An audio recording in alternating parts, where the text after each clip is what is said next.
बहुत समय पहले की बात है। एक छोटे से गांव में एक परिवार रहता था। उसमें एक माँ और उसके पिताजी रहते थे। उनका एक बेटा भी था जिसका नाम कार्तिक था। कार्तिक अपने माँ बाप का बहुत ही ध्यान रखता था। वह उनकी हर बात मानता था। वह अपने माँ बाप का हर काम करता था। वह कभी भी अपने माँ बाप की कोई भी बात नहीं टालता था। एक दिन की बात है, कार्तिक के घर एक औरत आती है। उसका नाम बिमला होता है और वह कार्तिक की माँ से कहती है, कार्तिक की माँ, कैसी हो? मैं ठीक हूँ। और तुम बताओ, कैसे आना हुआ? आज हमारे घर का रास्ता कैसे भूल गई? सुना है तुम कार्तिक के लिए लड़की देख रहे हो। हाँ बहन, लड़की तो देख ही रहे हैं, पर कोई लड़की पसंद ही नहीं आ रही। बिमला को पता था कि कार्तिक की माँ लालची किस्म की औरत है। वो किसी ऐसी वैसी लड़की से शादी नहीं करेगी। तभी बिमला कार्तिक की माँ से कहती है, एक लड़की है तो उसका नाम चंदा है। सुंदर भी खूब है, पढ़ी लिखी भी काफी है और माल भी बहुत देंगे। तभी कार्तिक की माँ बिमला से कहती है, तुम ये सब छोड़ो, ये बताओ शादी में लड़की के माँ बाप क्या क्या देंगे? तुम चिंता मत करो, तुम्हें कहने की जरूरत भी नहीं पड़ेगी, वो अपने आप सब कुछ देंगे। ये बताओ पैसा कितना देंगे? अरे, लड़की के माँ बाप बहुत पैसे वाले हैं, वो बहुत सारा पैसा देंगे। तो ठीक है, मैं कार्तिक की शादी चंदा से करने को तैयार हूँ। और अगले हफ्ते कार्तिक की माँ कार्तिक की शादी चंदा से कर देती है और चंदा नई नवेली दुल्हन बनकर अपने ससुराल में आती है। ससुराल में सभी लोग चंदा का खूब अच्छे से स्वागत करते हैं। और अगले दिन लेकिन कार्तिक की माँ का तो ध्यान चंदा के साथ लाए सामान पर था। तभी कार्तिक की माँ चंदा से कहती है, तेरे बाप ने शादी तो ठीक ठाक कर दी, लेकिन शादी में पैसा तो दिया ही नहीं। शादी से पहले आपने तो ऐसा कुछ बोला नहीं था। हमने तेरे माँ बाप से कुछ नहीं मांगा तो इसका मतलब ये नहीं कि वो अपनी बेटी की शादी में कुछ दे ही ना। चंदा अपनी सास की बात सुनकर बहुत रोती है। तभी कार्तिक चंदा से कहता है, अब रोती ही रहोगी या कुछ खाने के लिए भी बनाओगी? कब से हम लोग भूखे बैठे हैं। जी अभी लाई। और चंदा रसोई घर में खाना बनाने चली जाती है। तभी उसकी सास चंदा को आवाज लगाती है, अब खाना ही बनाती रहेगी या चाय भी पिलाएगी? चंदा रसोई में से आवाज लगाती है, जी माँ जी, अभी लाई। और चंदा चाय बनाकर ले आती है। जैसे ही चंदा की सास चाय पीती है, छी, इतनी गंदी चाय! तेरी माँ ने तुझे चाय बनाना भी नहीं सिखाया। और वो चाय का कप फेंक देती है। ये देख चंदा रोती हुई वहां से चली जाती है और वो अपने कमरे में जाकर बहुत रोती है। चंदा की सास और उसके पति का बर्ताव चंदा के लिए दिन पर दिन खराब होता जा रहा था, जिसकी वजह से चंदा बहुत दुखी रहने लगी। एक दिन की बात है, चंदा की सास चंदा से कहती है, चंदा, सुन चंदा, घर का एसी खराब हो गया है, अपने घर जाकर अपने बाप से एसी मांग कर ला। चंदा अपनी सास से कहती है, माँ जी, मैं कैसे अपने घर वालों से एसी मांग कर लाऊं? तभी कार्तिक भी चंदा से कहता है, माँ ने कह दिया ना, एसी मांग कर लाना है तो लाना है। लेकिन मेरे घर वालों ने तो शादी में पहले ही सब कुछ दे दिया था। दिया था तो अब दूसरा एसी चाहिए। कार्तिक और अपनी सास की बात सुनकर चंदा बहुत रोती है और वो अपने घर वालों से जाकर एसी मांग कर लाती है। और चंदा की सास एसी देखकर फूली नहीं समाती और कहती है, मैंने कहा था ना, दे देंगे एसी। चंदा अपनी सास की बात सुनकर कुछ नहीं बोलती और रसोई में काम करने चली जाती है। चंदा रसोई में काम करते करते रोती रहती है।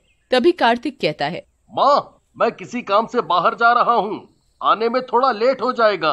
ये कहकर कार्तिक अपने काम से बाहर चला जाता है और रात को लौटकर वो गुस्से में चंदा को आवाज लगाता है, चंदा, ओ चंदा, कहाँ मर गई? जी अभी आई। और वो कार्तिक के लिए चाय बनाकर लाती है। तभी कार्तिक की माँ कहती है, बेटा, आज तो तूने आने में बहुत देर कर दी। तो कार्तिक बताता है, रास्ते में मेरी बाइक खराब हो गई थी, इसीलिए लेट हो गया। बड़ी मुश्किल से घर पहुंचा हूँ, अब तो बिना बाइक के ही काम पर जाना पड़ेगा। तभी माँ कहती है, बिना बाइक के क्यों जाना पड़ेगा? ये चंदा है ना, ये लाएगी अपने घर वालों से मांगकर। तभी चंदा रसोई में खड़ी उन लोगों की बातें सुन रही होती है और तभी वो रसोई से बाहर आकर कहती है, माँ जी, मैं अब अपने घर वालों से कुछ भी मांग कर नहीं लाऊंगी। आप लोगों ने मुझसे पहले ही इतना कुछ मंगवा लिया है, अब मैं उन लोगों से कुछ भी नहीं मांग कर लाऊंगी। चंदा की बात सुनकर चंदा की सास और उसका पति उसे बहुत मारते हैं।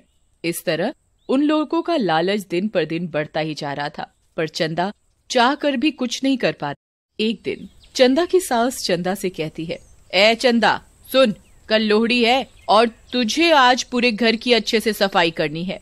जी माँ जी, मैं अच्छे से पूरे घर की सफाई कर लूंगी।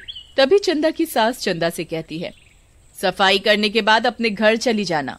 और सुन, ये तेरी पहली लोहड़ी है, उनको बोलना कि कल पैसे और गिफ्ट लेकर आए, ये नहीं कि हाथ हिलाते हुए आ जाए। जब देखो खाली हाथ चले आए। माँ जी, जितना उनके बस का है वो अपनी तरफ से आपको पैसे और गिफ्ट देने की ज्यादा से ज्यादा कोशिश करते हैं। मुझसे जबान लड़ाती है। पर माँ जी, वो कहाँ से ला कर देंगे? उनकी हालत तो पहले से ही खराब चल रही है। उनके पास अब देने को कुछ नहीं बचा। मुझे कुछ नहीं पता, मैंने कह दिया तो कह दिया। चंदा की सास चंदा की एक नहीं सुनती और वो घर की सफाई में लग जाती है। और अगले दिन सास चंदा से कहती है, आज लोहड़ी है, तूने अपने घर वालों से बोल दिया ना कि आज गिफ्ट और पैसे लेकर आने हैं। चंदा अपनी सास की बात सुनकर कुछ नहीं बोलती और शाम के समय घर के सभी लोग लोहड़ी जलाकर बैठे हुए थे। तभी चंदा के माँ बाप आते हैं और वो चंदा को खाली मिठाई ही लाकर देते हैं और फिर वो अपने घर चले जाते हैं। तभी चंदा की सास और पति चंदा से कहते हैं, तेरे माँ बाप ये मिठाई लाते हुए शर्म नहीं आई? माँ जी, उनके पास आपको देने के लिए कुछ भी नहीं है, उनका काम भी बंद हो गया है, वो कहाँ से देंगे? ये बात सुनकर कार्तिक और उसकी माँ गुस्से से आग बबूला हो जाते हैं और वो चंदा को बहुत मारते हैं। चंदा बेचारी रोती हुई कहती है,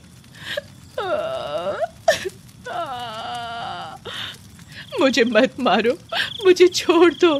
छोड़ दे। तभी कार्तिक की माँ कहती है, ये ऐसे नहीं मानेगी, इसे और मार। कार्तिक चंदा को इतना मारता है कि वो लोहड़ी की आग में गिर जाती है और चंदा के कपड़ों में आग लग जाती है और वो चिल्लाती है, कोई बचाओ, मैं जल रही हूँ, बचाओ।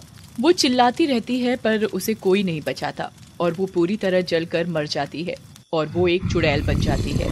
और रात को जब कार्तिक अपने कमरे में सोया हुआ था तो वो कार्तिक के कमरे में आती है और उसे जोर से थप्पड़ मारती है। तभी कार्तिक की आंख खुल जाती है मम्मी। और वो चुड़ैल को देखकर चिल्लाने लगता है, चुड़ैल, चुड़ैल, कोई बचाओ। बचाओ, कोई नहीं बचाएगा तुझे, तू चाहे कितना भी चिल्ला ले। चुड़ैल की शक्ति से कार्तिक के चिल्लाने की आवाज किसी को सुनाई नहीं देती और चुड़ैल कार्तिक के बाल पकड़कर कार्तिक को बहुत मारती है।